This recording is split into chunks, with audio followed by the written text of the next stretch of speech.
তুমি যদি চাও তোমার ঘরের ছোট্ট পাখিটি তোমার সাথে খেলাধুলো করুক, তোমার সাথে ঘুরে বেড়াক, তুমি যা বলবে ও বুঝবে, তোমার কথা শুনবে, তাহলে তোমাকে প্রথমেই এই রকম ছোট পাখির বাচ্চা সংগ্রহ করতে হবে। যে কোনো ছোট্ট পাখির বাচ্চাকে পোষ মানানো খুব সহজ। ওদেরকে হ্যান্ড ফিডিং খাইয়ে খাইয়ে ওদের বিশ্বাস অর্জন করতে হবে। তোমরা যত বেশি সময় ওদেরকে দেবে, ওরা কিন্তু তোমাকেও তত বেশি ভালোবাসবে।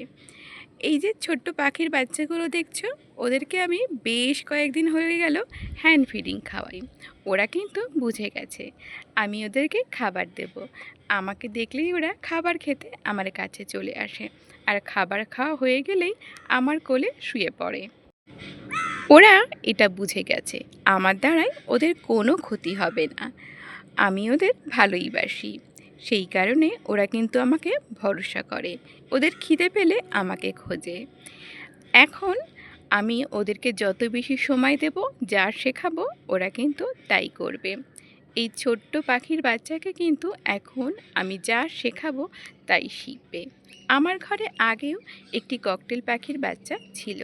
সেই পাখিটি যেন আমার সাথে ঘুরতে যেত, আমার ছেলের সঙ্গে স্কুলে যেত, আমার হাজবেন্ডের সঙ্গে বাজারে যেত, রথের মেলা, দুর্গাপুজো সব জায়গাতেই সে ঘুরতো এবং সে কিন্তু খোলাই থাকতো।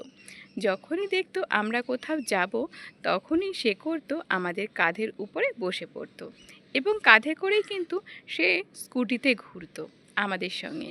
কোনো রকম উড়েও যেত না, পড়েও যেত না। কিন্তু হঠাৎ এক সময় তাকে ইঁদুরে কামড়ে দিয়েছিল।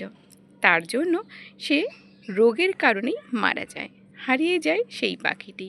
তাকে আমরা আজও খুব মিস করি। সে বড্ড ভালো ছিল।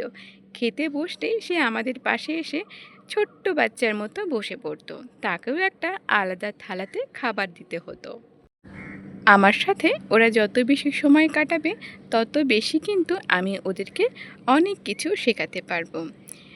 আর এরা কিন্তু ভালো গান করতে পারে, এদের গান বেশ ভালো।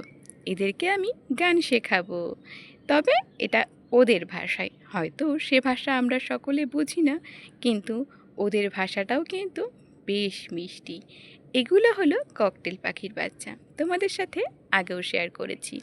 তোমরা যদি তোমাদের ঘরে ছোট্ট একটি পাখি পোষ মানাতে চাও, তাহলে অবশ্যই যে কোনো পাখির বাচ্চাই সংগ্রহ করতে পারো, যেগুলো এখনও নিজে থেকে খাবার খাওয়া শেখেনি। তেমন বাচ্চাই কিন্তু নিয়ে আসতে হবে তোমাদেরকে পোষ মানানোর জন্য। তুমি যত বেশি ওদেরকে নিজে হাতে খাবার খাইয়ে দেবে, তোমার কাছে কাছে রাখবে, ওরা কিন্তু তত বেশি তোমার আপন হয়ে উঠবে।